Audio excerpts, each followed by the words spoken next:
Moleto y Pachi, en Palabras Sacan Palabras.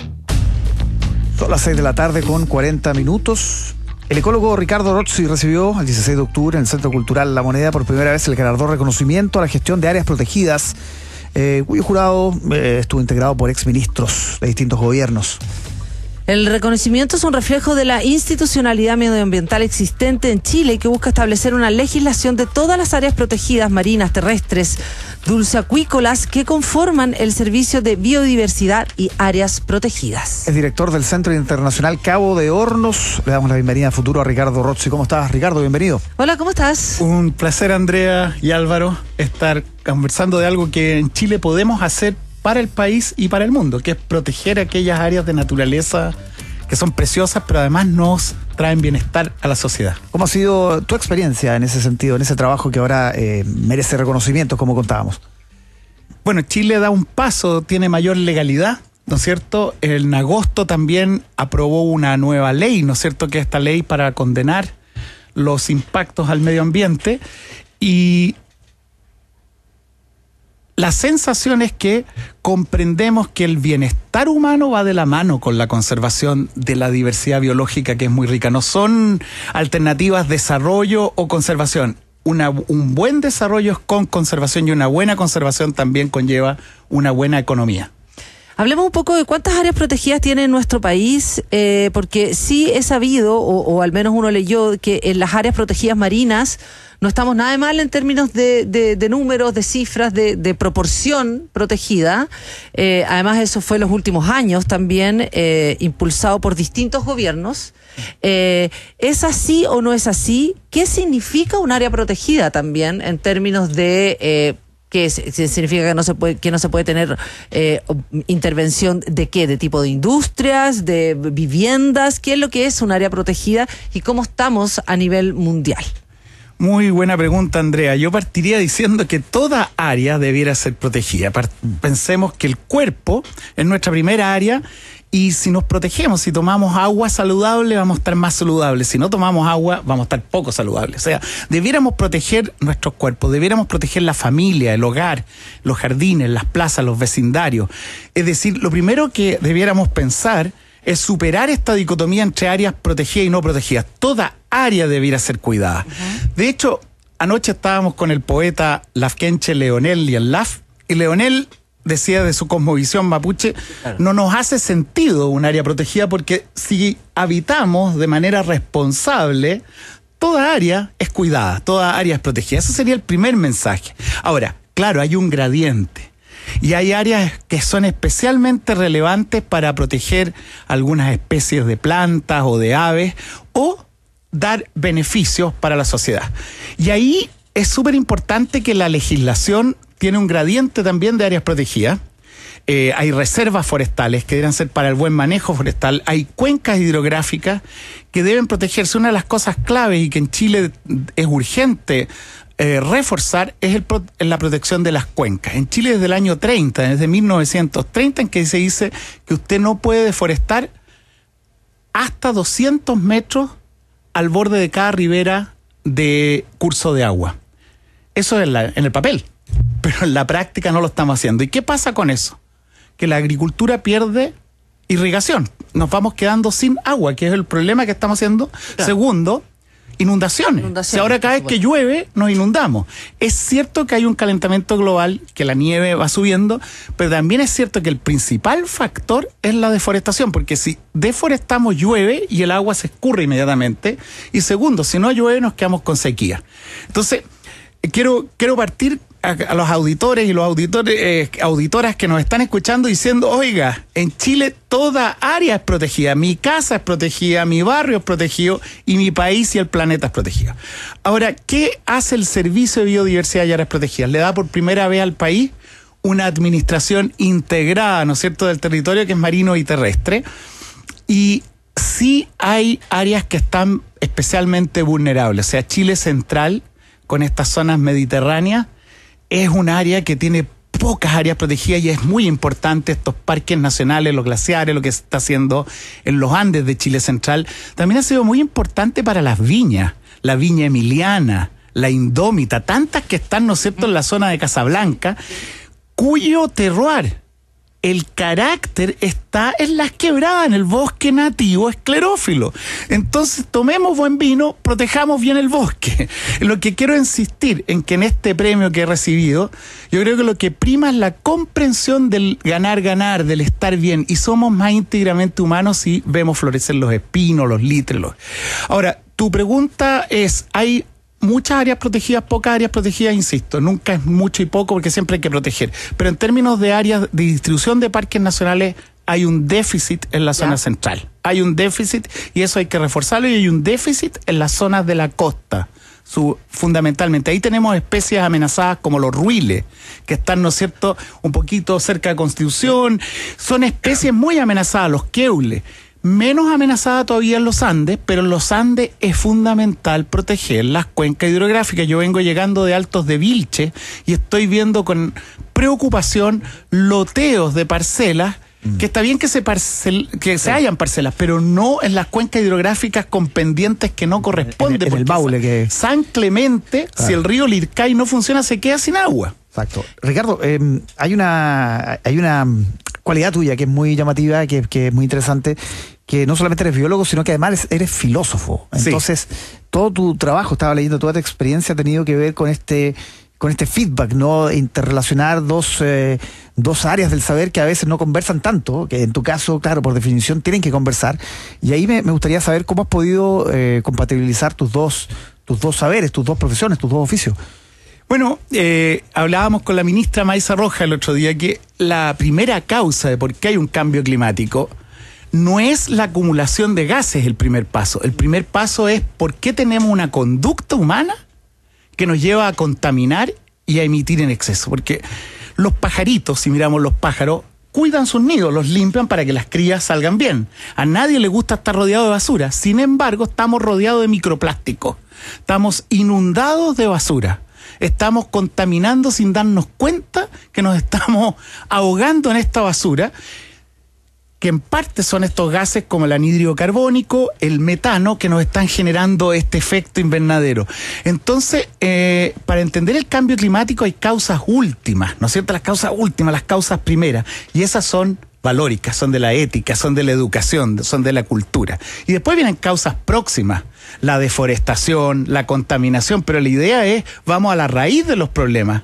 Dejemos este gran consumismo, es decir, del tener en una ansiedad que nos lleva a arruinar no solo a la biodiversidad, sino que la calidad de vida humana. Entonces, creo que la unión entre filosofía y biología le permite a Chile dar una voz para ir a la raíz, a los problemas radicales que se llaman los forzantes indirectos del cambio climático. Nos preocupamos mucho los directos.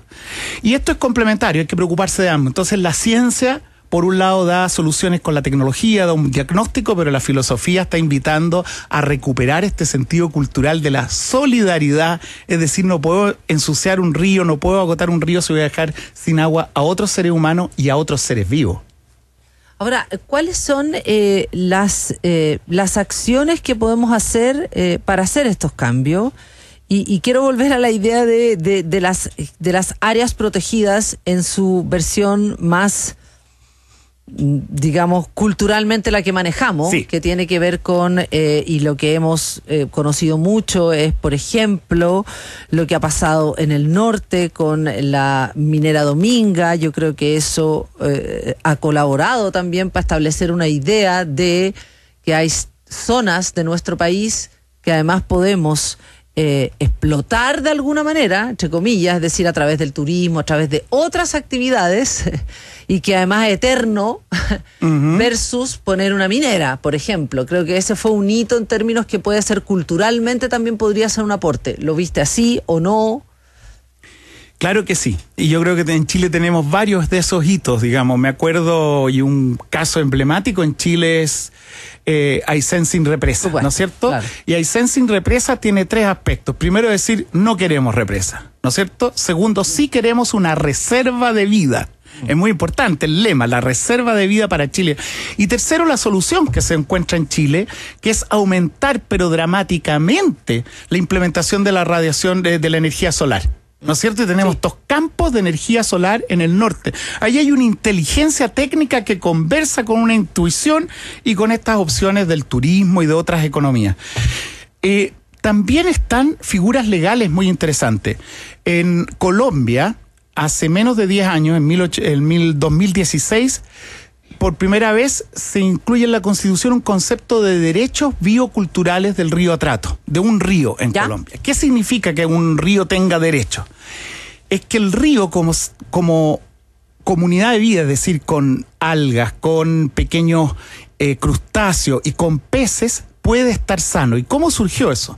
El río Atrato, que es un río principal, es el más largo en Colombia y llega al Chocó, que es la zona más biodiversa del planeta, estaba con niveles de mercurio por encima de los tolerables por la salud humana. Entonces partió con un problema de salud humana, que luego se vio en la salud de los peces y la mortandad, y las comunidades reclaman, el Ministerio de Salud toma nota, los médicos, los científicos, los pueblos originarios y comunidades locales afroamericanas que habitan el Pacífico, protestan y dicen no queremos mercurio y empiezan a sanar el río, y en los derechos bioculturales dicen, bueno, mantener el río permite las prácticas culturales ancestrales de pesca, las economías de subsistencia, y en la forma en que se implementa es que las comunidades pasan a ser lo que se llama guardianes o custodios.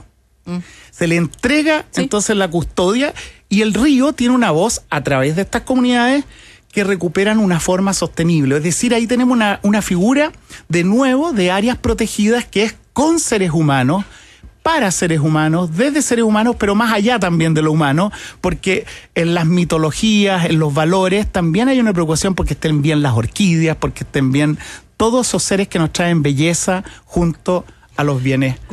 Pensando en digamos, en tu conocimiento, ¿cuáles zonas, yo sé que pero no me puedes decir todas, porque yo ya entendí que hay dos conceptos, uno que es más pragmático y otro que es efectivamente más filosófico, entiendo la distinción que hiciste, pero ¿cuáles son las zonas que a ti te parece que hay que proteger ya, que están en riesgo ya y que son dramáticas que las perdamos? ¿Cuáles elegirías? ¿Cuáles tendríamos que tomar ahora? Necesidades urgentes son las cuencas hidrográficas y en Chile central y centro sur. Eso es urgente porque aunque hay un calentamiento global, uno puede actuar a nivel micro. Es muy distinto una cuenca forestada, insisto.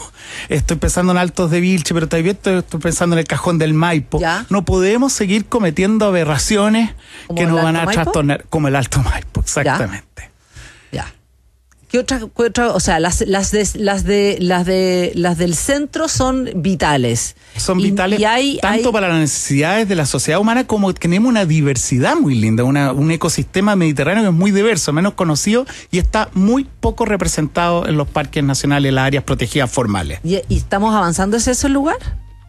Está esta propuesta de ir ampliando, ¿no es cierto?, el Parque Nacional de los Altos, aquí en la zona central, el Parque Nacional de los Glaciares, que debiera ser extendido. Y hay un proyecto JEF, ¿no es cierto?, muy interesante, que parte en una zona en que yo invito a la gente que esté escuchando el programa a visitar el Parque Maguida, donde se combina de nuevo hermoso. Claro, exactamente, lo hermoso con los pájaros. Hay un muy lindo programa de educación ambiental donde uno se deleita, aprende, se reconecta, pero además mantiene algo que nos trae mejor aire, mejor agua, mejor calidad de la tierra. ¿Y cómo conversa todo esto con lo que has leído? Si lo has leído, lo has visto, el proyecto de nueva Constitución, ¿lo has visto? Dos cosas. Uno, en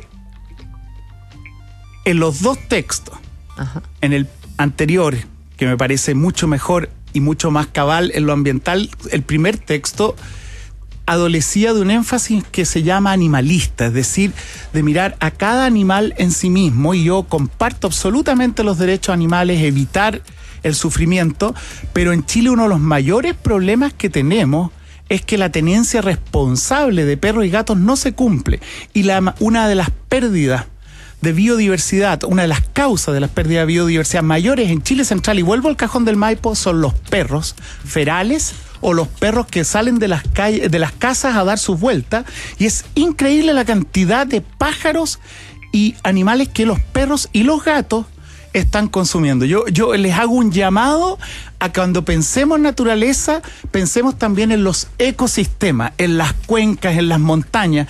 Y ahí la segunda versión de la Constitución, que es mucho más escueta en la parte de naturaleza, que es muy deficiente, tan deficiente que casi es mejor la que heredamos desde la dictadura,